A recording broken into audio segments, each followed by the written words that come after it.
ಉಂಡ ಮನೆಗೆ ಜನತೆ ಎಣಿಸುವ ನಾಯಿ ನನ್ನ ಮಗನೇ, ಕೈ ಬಿಡಲೇ ಆ ಕನ್ಯಾಮಣಿ ಕೈಯನ್ನು. ಯಾರು? ಓಹೋ, ಭದ್ರ. ನಾಯಿ ನಾಯಿ ಎಂದು ಬಗಳುವ ಹುಚ್ಚು ನಾಯಿ ನನ್ನ ಮಗನೇ, ಬಿಡು ಎಂದು ಆರ್ಡರ್ ಮಾಡಲಿಕ್ಕೆ ನೀನೇನು ಇವಳ ಬಂಧುನ ಅಥವಾ ಇವರ ಮನೆಯ ಎಂಜಲು ತಿನ್ನುವ ನಾಯಿನ? ಲೇ ನರಸತ್ತ ನಾಮರ್ದನ ಮಗನೇ, ಮಾತನಾಡಿದರೆ ನಿನ್ನ ನಿಂತ ನೆಲದಲ್ಲಿ ಕೊಚ್ಚಿ ಬಿಡುತ್ತೇನೆ ಮಗನೇ. ಇವಳು ಯಾರೆಂದು ತಿಳಿದೆಯೋ? ನನ್ನ ತಮ್ಮನ ಹೆಂಡತಿ. ತಮ್ಮನ ಹೆಂಡತಿ? ತಮ್ಮನ ಹೆಂಡತಿ? ಅದು ಮದುವೆಯಾದ ಮೇಲೆ ತಮ್ಮನ ಹೆಂಡತಿ. ಈಗ ಇವಳು ನಮ್ಮ ದಣಿಯ ಮಗಳು. ನರಸಿಂಹ, ದಣಿಯ ಮಗಳನ್ನು ಹೆಣ್ಣಿನ ಮೇಲೆ ದರ್ಪಾರ ಮಾಡುವನು ನೀನ್ಯಾವ ಗಂಡಸಲೇ ನರಸಿಂಹ? ಗಂಡಸ? Stop it.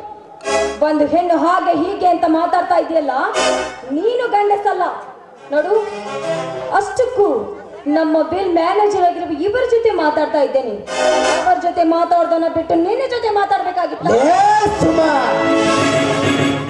ನೀನು ಇವನ ಜೊತೆ ಮಾತನಾಡುವುದು ನನಗೇನು ಕೋಪವಿಲ್ಲ, ಆದರೆ ಇವನ ನೀತಿ ರೀತಿ ಬದಲಾಗಿದೆ. ಅದಕ್ಕೆ ರೀತಿ ಮಾತನಾಡಿದೆ. ದಯವಿಟ್ಟು ನನ್ನನ್ನು ಕ್ಷಮಿಸಿಬಿಡು. ಪಾಪ, ತಪ್ಪು ಮಾಡಿದ ಆತ್ಮ ಹೆದರುತ್ತದೆ ಎಂತೆ.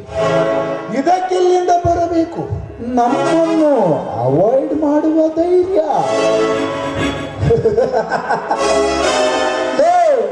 ನರಸಿಂಹ, ಹೋಗುವ ಮುಂದೆ ನನಗೆ ಒಂದು ಕಿವಿ ಮಾತು ಹೇಳುತ್ತೇನೆ, ಲಕ್ಷ್ಯ ಕೊಟ್ಟು ಕೇಳು.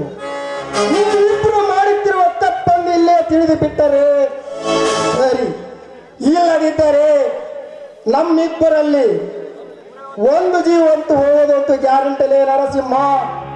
ನಾವಿನ್ನು ಬರುತ್ತೇನೆ.